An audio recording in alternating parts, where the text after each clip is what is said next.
The old farm had weathered countless storms over the generations. Thunder had rattled its window panes, and lightning had split ancient oaks in the high pasture. But this night felt entirely different. There was a strange stillness that came first, an unsettling quiet that fell over the fields like a heavy blanket. The usual evening chorus of crickets and frogs went silent. The wind began not with a howl, but with a deep, resonant hum, a vibration you could feel in your bones. It wasn't pushing against the farm. It was pulling at it.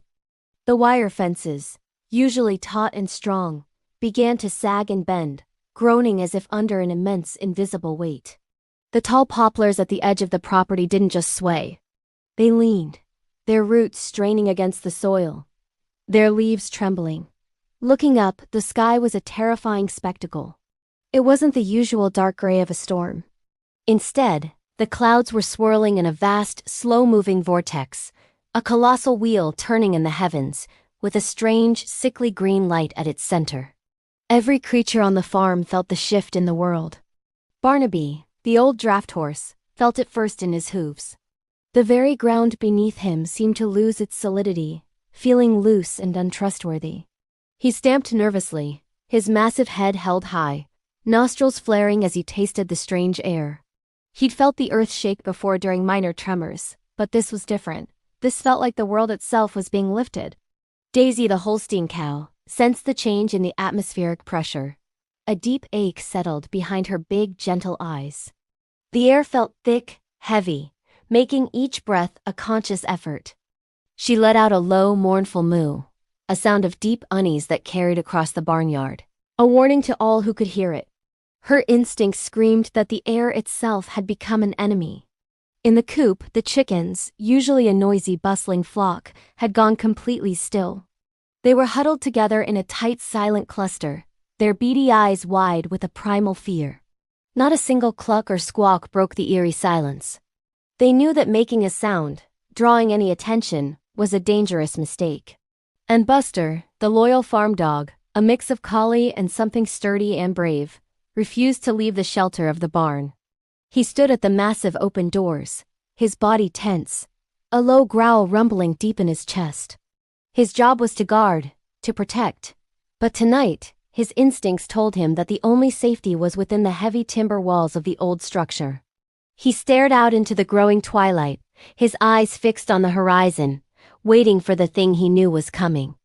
Then it appeared. Rising from the edge of the western fields, it wasn't a funnel cloud, not a typical tornado. It was a twisting, churning wall of dust, debris, and roiling cloud. It moved with a slow, deliberate purpose, a vertical curtain of chaos that stretched from the ground to the belly of the sky. The old farmer, watching from a crack in the storm cellar door, whispered a name from forgotten folklore. The hollow wind. Legend said the hollow wind didn't destroy. It didn't shred and tear things apart in a blind rage. It was worse. It was a thief. It tried to take things whole, to lift them from the earth and carry them away into the swirling nothingness above. It was a collector of places, of lives. Faced with this terrifying, unnatural phenomenon, a strange thing happened among the animals. There was no widespread panic. There was no blind, stampeding fear. Instead, a collective intelligence seemed to take over, a shared instinct for survival that transcended species. They knew running blindly would only get them picked off one by one. They had to work together. They had to move. Barnaby, the horse, took the lead. With a loud, commanding whinny, he turned his broad chest and began to move, not away from the storm, but parallel to it, heading towards the low-lying fields near the creek. This was the most sheltered part of the farm, a gentle depression in the land that might offer some small protection from the wind's pull. He moved with a steady, powerful gait, a beacon of purpose in the growing chaos. Daisy the cow, understanding his intent, moved to guard the flank. Her heavy, solid body became a living barricade. She positioned herself to block the open paths that led to the exposed high ground, nudging straying sheep and calves back towards the main group, her low moos now steady and reassuring, not panicked. She was a wall of muscle and determination against the storm. And Buster, the dog, found his role. He broke from his vigil at the barn door and began to weave through the moving herd. He didn't nip or bark wildly. Instead, he let out a series of steady rhythmic barks, a living metronome that kept the herd moving together. It was a sound of order amidst the chaos, a constant beat that the other animals could focus on, a guide through the deafening hum of the wind. The smallest and most vulnerable, the chickens, finally broke from their frozen terror. Unable to see clearly in the dust-choked air, they followed the sound. They followed Buster's rhythmic barking, a lifeline in the disorienting gale. They ran with their heads low, their little legs pumping, a feathered river flowing in the wake of the larger animals, step by step, guided by sound alone. The hollow wind seemed to notice their defiance. It fought back. It wasn't a sudden gust. It was a powerful sustained pull, like a giant invisible hand trying to scoop them up. The sound was a deep, gut-wrenching pressure wave that made the air feel solid. The ground vibrated violently. A loose shed door was ripped from its hinges and vanished into the swirling wall of dust. But the animals stayed low. They stayed close, a tight-knit mass of living resilience. Barnaby pressed forward, his powerful legs churning. Daisy held her ground, leaning into the incredible force. Buster's barking never faltered, a constant reassuring rhythm against the storm's deep hum. They were a single entity, a multi-species organism moving with one will, to survive. Then, as the heart of the storm drew almost level with them, a new element arrived. Rain, not a gentle shower, but a sudden, violent deluge. Fat, heavy drops began to fall, so thick it was like a waterfall from the sky. The rain saturated the dust, weighing it down, turning the air from a gritty, blinding fog into a muddy, wet gale. The water seemed to be the hollow wind's enemy. The churning wall began to lose its cohesion. The deep, resonant hum faltered, interspersed with the sound of the pounding rain. The immense pulling force weakened, becoming less a determined pull and more a series of angry, stuttering gusts. The animals felt the change instantly. The pressure eased. Slowly, reluctantly, the great swirling wall of cloud and debris began to lift.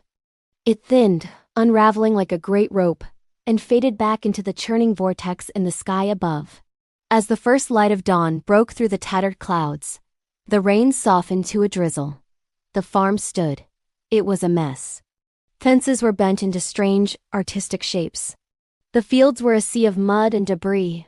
Leaves and branches were plastered everywhere. But it was all there. The barn, though it had lost some shingles, still stood. The farmhouse was intact. And in the low field by the creek, a muddy, exhausted, but living herd of animals stood together. The people from the nearby town who came to check later that day said the farm was lucky.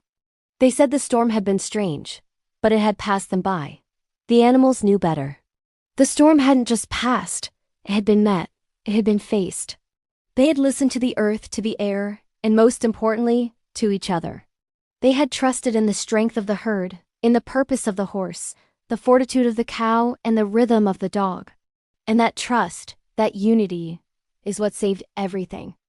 If you were captivated by this story of survival, please show your support by hitting that like button. And make sure you subscribe to the channel for more original animal adventures just like this one. Don't forget to ring that notification bell so you never miss an upload. Now we want to hear from you. We're planning our next big story, and we want you to help us decide. What kind of disaster should the animals of the farm face next? Should it be a great flood that turns the fields into an ocean, a raging wildfire that threatens the forest, or a powerful earthquake that shakes the very foundations of the farm? Let us know your choice in the comments below. We read every single one, and your ideas inspire our next story. Thanks for watching.